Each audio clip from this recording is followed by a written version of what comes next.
na mutuna na ba acte azosala éducation bolimo azango déjà na famille po yebi soki na famille balakisi déjà comment kolinga ndeko na oke ekozala pe pasi olinga po ya libanda po banda wana et puis l'église lolenge moko et puis pe na famille c'est-à-dire oyebi pasi ya mutu ke soki tazosala boye eza mpona bopona bootali wa allergie yango mais yo sikoyo na bolimo yaza nango.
Oui, santé ça qui porte la politique pour les défenseurs.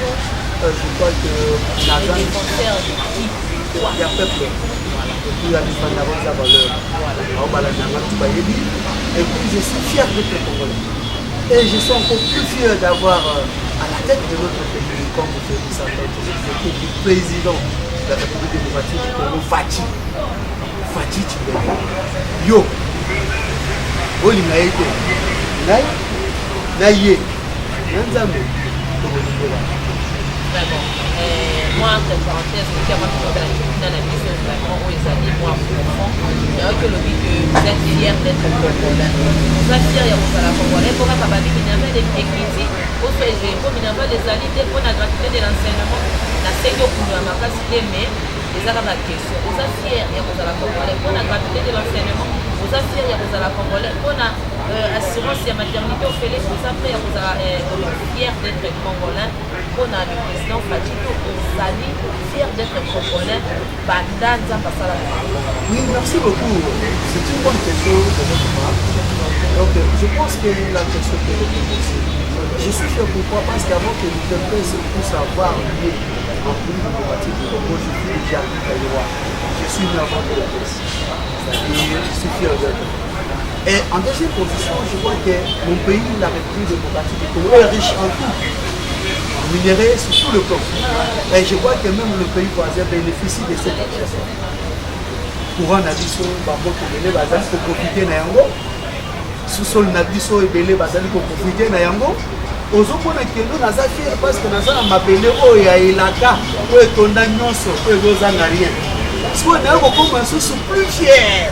Bon, on va dire, c'est fier d'être congolais et plus fier d'avoir à la tête de notre pays président Félix Antoine Tshisekedi qui s'est dit.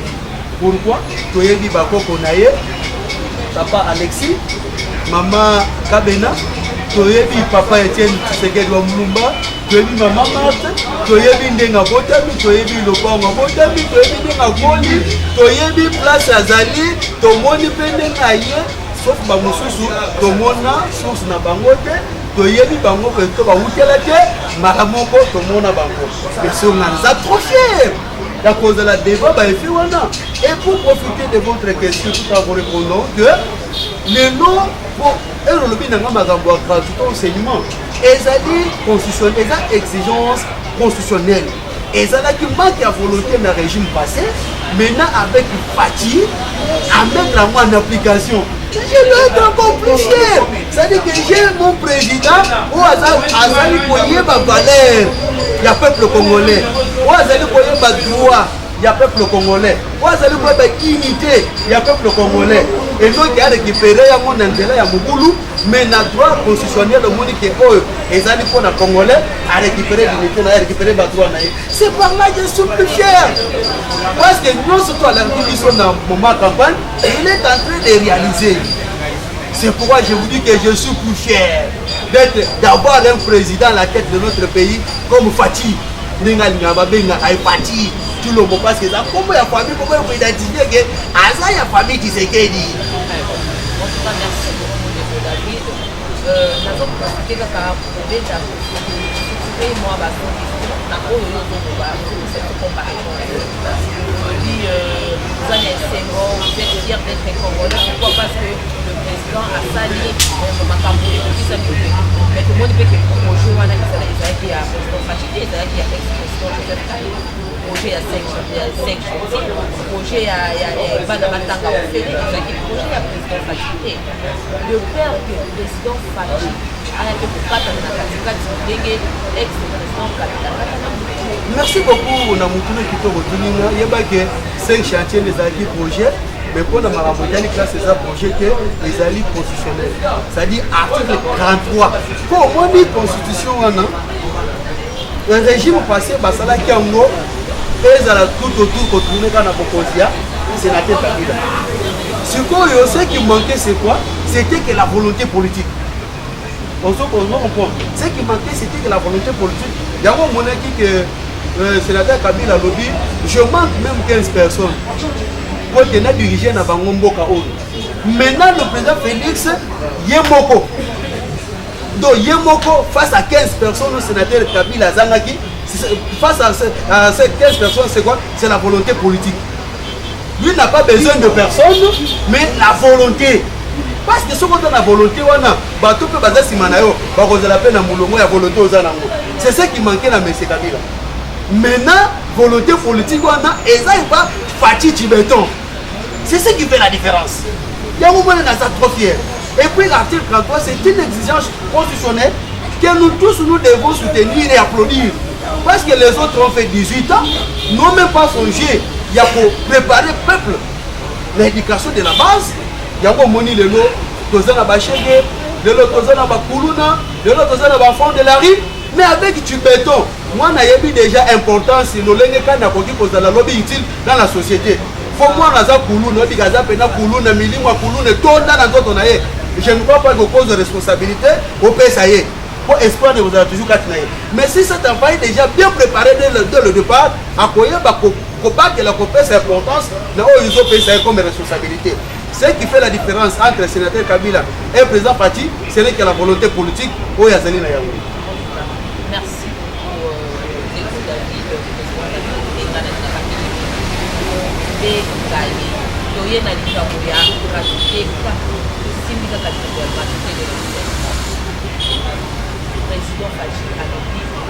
avant de commencer il y a des question de tout le monde président Fatih n'a pas besoin de ça alors des années pour régner du retour de nom de l'amour alors sauter à Zali au Kenya peut-être du côté à Oyo banga parti à une personne pour banga parti à une personne pour banga il y a la partie où il y a sa banga non parti il y a personne banga parti peut-être pour comprendre la question à et c'est ça Tomoni président Azo revient là au nom de l'amour alors lié tinga na eza amour ko ezo sala a sala ba acte wana a poser ba acte wana akende peut-être côté à batu oyo parti ya IDPS le président a dit que na batu wana pona ni pourquoi président alingi akutana mutu pourquoi président alingi akutana mutu il peut se limiter pourquoi ezo mona ye batu wana baza ba mais président Azo que nous a parlé alors tout ça c'est au nom de l'amour et là on va pas moko ezo sala na batu mais de ma part, particulièrement, il faut que ça la prépare. Merci à Bolivouana, à bon pays du seul comme chuté au bois combat qui s'appelle le Congolais, à bon pays du seul comme chuté au bois pour éclater la scie à Bolivouana, pour aller réellement pour la population. merci beaucoup mutuna otuneza mutuna mo kitoko ngala lingakande mutuna boyona mandi wala to na zo ok oyebi que éducation d'abord eutaka na ndako soki lelo président Félix akolakisa bolingo déjà de le départ na famille papa Etienne Tshisekedi alakisaka bolingo lolenge akovanda na bandeko na ye ensemble na mama Marthe apoteli biso président longonya place ozali euti na wana ya mibale po soki olingo parler sur l'amour il faut oza mutu moko osambelaka nzambe ya solo eza fati asambelaka nzambe oyo ya solo omonaka soki ake église soki esengi ke afukama akofukama et il se fasse tant que président de république omoni pene afukami bazwi maboko basali nini batiele na mutu aboya te parce que ozali président parce que tout est vanité de vanité on se comprend et puis s'il faut yeba yango que même Jésus-Christ ntango ayaki na mokili ayaki mpona bato ya malamu te ayaki mpona bato ya mabe na bato ya mabe nde asakrifie mpo mona ye mpona bato ya mabe ke pozo mpe bomboye oyo nyonso aza na kati ya kosala ce n'est que l'amour étant que chrétien étant que bolingo na elakisama déjà na ndako uta ndako ya mama na papa même amour wana nde azolakisa yango na politique parce que kobosana te ke meeting oyo Etienne Tshisekedi amour basalaki na triomphal ntango asangisaka opposition mobimba alobaka nini esengeli ke congolais alinga ndeko na ye congolais alinga mboka na ye congolo ya mboka na ye ya Congo république démocratique du Congo azwaka opposition mobimba asali nini asangisaka il est en train de continuer que dans la vision ya papa oyo ezalaki ya amour pour mieux bâtir notre pays parce que soki biso tozali na koyinana soki biso tozali na koswana soki biso tozali na kobunda je pense que tokotikala kolona eloko malamu te mais esengeli tozala na motema pio esengeli tozala na bolingo po ete tozwa lolenge kanga esengeli tofe développer mboka na biso yango moni ke bisika nyonso aza na kati ya koleka azolinga tolongola bato bazala autour d'un individu mais bazala autour ya baidée de sorte que nous comment nous pouvons faire développer notre pays au lieu que nous tozala tout autour ya un individu mais tozokanisa eloko malamu te po ete mboka na biso salini ekende liboso oyo aza na kati ya kosala je crois que na auto répondre yo par rapport na mutuna na baacte azosala éducation bolingo azango déjà na famille po oyebi soki na famille balakisi déjà comment kolinga ndeko na yo te ekozala mpe mpasi olinga mpo ya libanda efo banda wana epuis na église lolenge moko epuis mpe na famille c'est-à-dire oyebi mpasi ya moto ke soki tazosala boye eza mpona bootali o allergie yango mais yo sikoyo na bolingo eza nango ke yo omeki koprofite omeki mais nzambe akopermettre yango te parce que Dieu lui-même est amour et cet amour là eza na kati ya président Félix siko bolingo nzambe akolinga te ke no yo boma bolingo ezosala mosala mpona intérêt peuple congolais okonte ya mission na kwasa okoyi yo moko libulu otimolaki yo moko okoyi na yango moni vérité des signes epesamaki na Vatican mpona kozanga bolingo vérité des signes epesami na Vatican. En tout cas, merci beaucoup Ndeko David, vraiment. Vous allez vraiment nous expliquer, parce que nous sommes au milieu, vous allez nous expliquer à propos des voix, vraiment, j'ai un problème là, mon comprendre, vraiment, parce que j'ai la vie. Mes chers téléspectateurs, pour continuer cette question, il y a le siège. Comment on dit, commission et mission à la le comité plutôt, il y a la famille, bateau marche. Bateau préparé marche. Marche, on nous a dit que il y a 15 milliards. Et 15 millions. Les 15 millions de dollars que nous avons acheté, donc par contre, on va marcher 6 milliards. Oui, tout est bien. Mais il faut quand même que la mutumoko vivra libanda ya planète Terre. Il faut que la mutumoko vivra na sa mabele. Il faut que la mutumoko vivra na sa mai. Il faut que la mutumoko vivra na molini pour ne pas comprendre la réalité. Et je crois bien le fait qu'avec le président Félix au pouvoir, c'est l'opposition qui a gagné les élections. Il faut y bango. Et puis, Babiloko, marche quand Bando Pessama à l'époque, ils ont dit qu'on a un, mais c'est Kabila, le sous-président démocratique du Congo, côté les mélanges, ils allaient bantu valeur, tout. Et puis, il faut respecter accord, il y a 5 ans. Mais au moment où nous parlons avec victoire, il y a président Félix na pouvoir. N'est-ce pas? De l'eau, Kabila a sous na pouvoir. les lois exilés politiques baza les sous-soutés, les lois prisonniers politiques baza les sous-soutés, la figure emblématique baza les sous-soutés, donc toutes sortes d'antivaleurs nous pour combattre et ça les sous-soutés. Mais comment je peux comment bandeko wana parce que baza pena c'est de bina na kambara yango. Mais c'est peut-être que déclaration ne peut pas qui n'a pas Jonas wana na considérer yango. Mais le rôle de PSM na Jonas je crois que ils ont une récupération politique. Il y a batu yangambu moko boyanga muka ba n'a pas profité na date wana parce que et puis ça prouve que bala n'a pas d'information parce que le président Félix Alobi a créé une agence pour uniquement pour la lutter contre la corruption et l'impunité. Mais à l'époque M. Kabila avait nommé un conseiller mais il y a une agence et puis dossier à 15 millions. Il y a un rapport de l'IGF attendant qu'il y ait telle personne a détourné l'argent. Il y a une question dans le président Félix dans une interview de TV5. Il y a un dossier qui est dans la justice. Kocha va détourner 32 millions. Donc tu n'as jamais vu un sénateur Kabila faire sa déclaration au dossier et ça va la justice. Mais avec Félix Antoine, tu me dis Fati, tu béton. Alors, le dossier, il y a justice. Mais laissons le temps à la justice de bien faire son travail. Est-ce que justice, ça rendre verdict dans le non, total, tu examiner, tu montres que à quoi si. Alors, on a baza bateau, baza, nakata kokunga. Waza bateau, waza, pour ça, la récupération politique en faveur de. Et continue à la Russie, et puis moi, j'en ai pas exaté. Pour tu peux pas y pour il faut. Banane, on va y pour toi, je suis président Eli à Facebook, il y a WhatsApp, à Kolomoko, à Tigalo Lopez, à Tamodo, à Villemont, à Villemont, à Pamba, Kolomoko, à Tigalo Lopez, et ça m'a pété. Et pour qu'on aille, ceux qui n'ont pas ça communiquer, et pour un an, on va y aller. On va pas accompagner.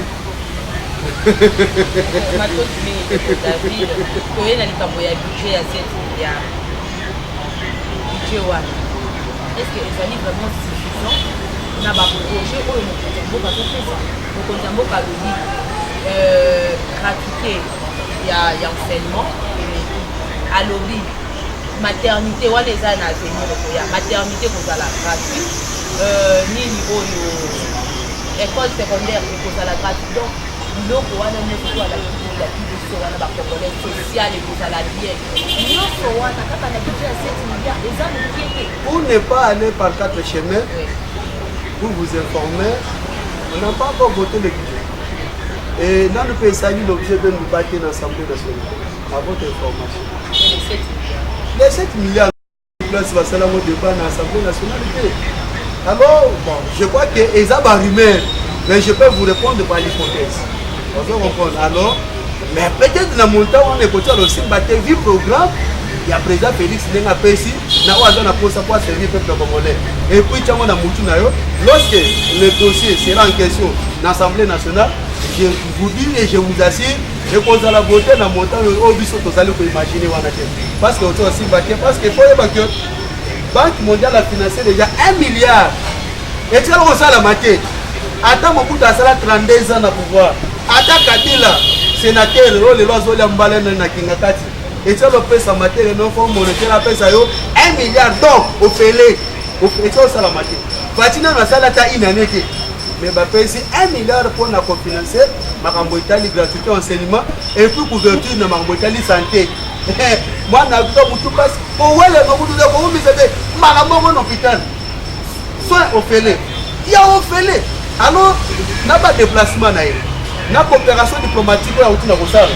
Je crois que oh ezali koya ezali belé et pour que belé ba kozala ba kosutuka o bidio ko mbanguna ba muso ko belé na ba ABC mais je voulais que vraiment madame kanga ngoda talelo bidio ko ya wana ba ko belé ba ABC pour avoir Tibeto vraiment Fati Beton question de situation par notre dernière question de mon président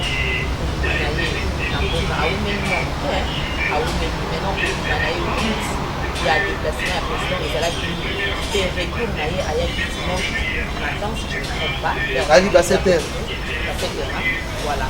Donc le président était ici dimanche à 7h. Il y a des parts à l'hôpital. Tout le monde fait retour comme les Congolais disent les jours de papa et sachet. Ce que vous avez dit, papa. Mais papa, il n'a sachet, il a un paquet. Fatia na basachet ayende na bapake bacarton ayende na bamabote. Alors pour répondre à la question il faut qu'avec le régime passé coopération bilatérale entre la Belgique et Tatanaki et Kobimanek coopération et puis confiance au pays Sama qui est bandé aux associations du peuple congolais que les ont dit valeur image aux Zalaki pour la RBC les Zalaki avec les ont dit à renforcer le sous na États-Unis. Je crois que au moins ceux qui trouvent 1 milliard financé par la Banque mondiale, et ça suite il y a déplacement au Yaye.